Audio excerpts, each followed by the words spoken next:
Nawang Rigzin-Jora demands judicial probe into 4 deaths in the Leh protests on Wednesday. नमस्कार दोस्तों, लद्दाख एक बार फिर से सुर्खियों में आ गया है। हाल ही में लेह शहर में प्रदर्शनकारियों और पुलिस के बीच हुई भीषण झड़पों में 4 लोगों की मौत हो गई है और कई लोग घायल भी हो गए हैं। बीजेपी दफ्तर और सीआरपीएफ की गाड़ी में आग भी लगा दी गई है। हालात इतने बिगड़ गए हैं कि पुलिस को गोली भी चलानी पड़ रही है। लेकिन सवाल ये है कि आखिर लद्दाख में लोग प्रदर्शन क्यों कर रहे हैं? सोनम वांगचुक कौन है और उन्होंने लद्दाख के लिए क्या क्या योगदान दिया है? लद्दाख की खासियत और समस्याएं क्या हैं और सरकार से स्थानीय लोग आखिर किस तरह की मांग कर रहे हैं? आइए इस मुद्दे को आसान भाषा में समझते हैं।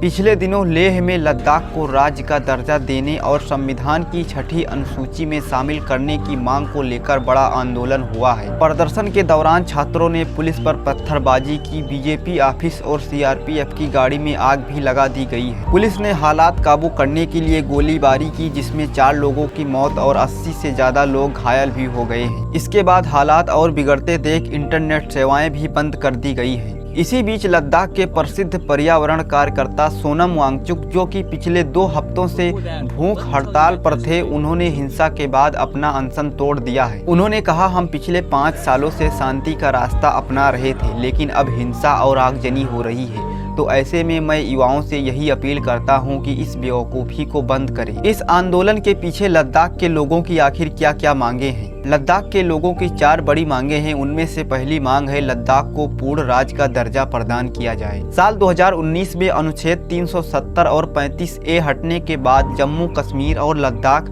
2 केंद्र शासित प्रदेश बने थे। 5 अगस्त साल 2019 को केंद्र सरकार ने अनुच्छेद 370 और 35A को हटाने का फैसला किया था।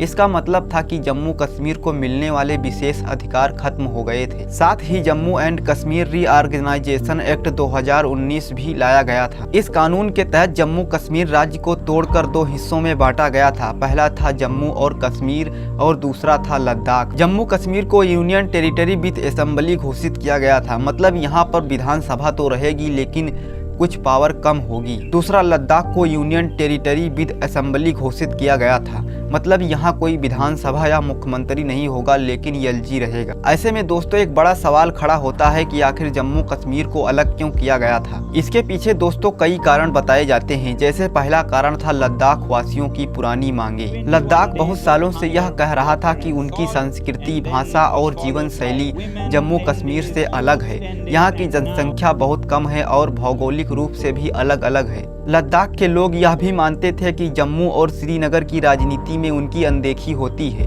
और इसीलिए वे कई दशक से मांग कर रहे थे कि हमें अलग यूनियन टेरिटरी बना दो। लद्दाख को अलग करने का दूसरा कारण था सामरिक कारण। लद्दाख भारत की सीमा पर सबसे संवेदनशील क्षेत्र है। एक तरफ चीन और दूसरी तरफ पाकिस्तान है। चीन के साथ गलवान घाटी जैसी झड़पें भी हुई हैं। सरकार चाहती थी कि दिल्ली से सीधे नियंत्रण रहे ताकि सुरक्षा और इंफ्रास्ट्रक्चर पर फैसले तेजी से हो सके। लद्दाख को अलग करने का तीसरा जो कारण था दोस्तों, वह था विकास और प्रशासन की सुविधा। लद्दाख का इलाका बहुत बड़ा है लेकिन वहाँ की आबादी बहुत ही कम है। दिल्ली का कहना था कि अगर इसे अलग यूनियन टेरिटरी बना दिया जाएगा तो सीधे विकास और इंफ्रास्ट्रक्चर पर काम किया जा सकेगा।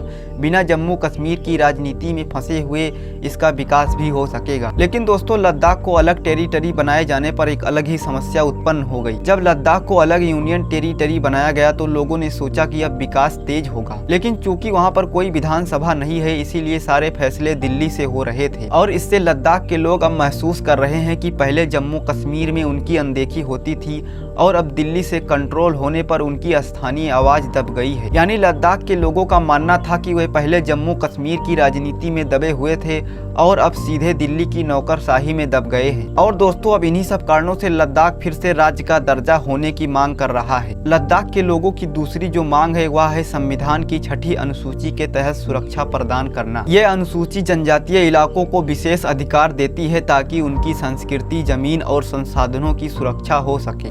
लद्दाख अभी एक यूनियन टेरिटरी यानी कि केंद्र शासित प्रदेश है। मतलब यहाँ का प्रशासन सीधे दिल्ली यानी कि केंद्र सरकार के अधीन है। यहाँ पर कोई विधानसभा यानी कि स्टेट असेंबली भी नहीं है। सारे फैसले दिल्ली से नियुक्त लेफ्टिनेंट गवर्नर और नौकरशाही ही लेते हैं और इसी वजह से स्थानीय लोग महसूस करते हैं कि उनकी आवाज़ सही तरह से सरकार तक नहीं पहुँच पाती है। अगर लद्दाख को राज्य का दर्जा मिलता है तो वहाँ पर अपनी विधानसभा, मुख्यमंत्री और मंत्रिमंडल होगा और इससे स्थानीय लोग खुद अपने लिए कानून बना पाएंगे। जमीन, रोजगार, विकास और संस्कृति से जुड़े फैसले खुद ले पाएंगे। दोस्तों, आखिर संविधान की छठी अनुसूची क्या है, आइए उसे भी हम समझ लेते हैं। भारत के संविधान की छठवीं अनुसूची खासकर जनजातीय इलाकों को सुरक्षा देने के लिए बनाई गई थी। ये अभी मुख्य रूप से पूर्वोत्तर राज्यों जैसे कि असम, मेघालय, त्रिपुरा और मिजोरम में ही लागू है। इस अनुसूची के तहत स्वायत्त जिला परिषद बनते हैं। ये परिषदें स्थानीय जनजातीय लोगों को जमीन, जंगल, संसाधनों पर अधिकार देती हैं। बाहरी लोग वहां आसानी से जमीन नहीं खरीद सकते हैं। इस छठी अनुसूची के तहत शिक्षा, संस्कृति और भाषा की भी कानूनी सुरक्षा होती है। मतलब अगर लद्दाख को छठवीं अनुसूची का दर्जा मिलता है तो यहाँ की जमीन और संसाधन बड़े उद्योगपतियों या बाहरी लोगों के हाथ में जाने से बच सकेगा। यहाँ के स्थानीय समुदाय, खासकर लद्दाखी बौद्ध और मुस्लिम जनजातियां अपनी परंपरा और पहचान को सुरक्षित रख पाएंगे। लद्दाख के लोगों को यह भी डर है कि अगर उन्हें संवैधानिक सुरक्षा नहीं मिलती है तो बड़े उद्योग या बाहरी लोग यहां आकर अपनी जमीनें खरीद लेंगे और स्थानीय लोग हंसिए पर चले जाएंगे। वहां के लोगों की तीसरी जो मांग है वह है करगिल और लेह को अलग अलग लोकसभा सीटें मिलनी चाहिए ताकि दोनों जिलों की आवाज संसद तक ठीक से पहुंच सके। लद्दाख के लोगों की चौथी मांग है सरकारी नौकरी में स्थानीय युवाओं को प्राथमिकता मिलनी चाहिए, क्योंकि वहां पर बाहरी लोगों की बढ़ती एंट्री से स्थानीय बेरोजगारी की समस्या और भी बढ़ सकती है। लद्दाख के शांतिपूर्ण अनशन में अहम भूमिका निभाने वाले आखिर सोनम वांगचुक कौन है? दोस्तों, सोनम वांगचुक एक प्रसिद्ध इंजीनियर, शिक्षा सुधारक और पर्यावरण कार्यकर्ता हैं।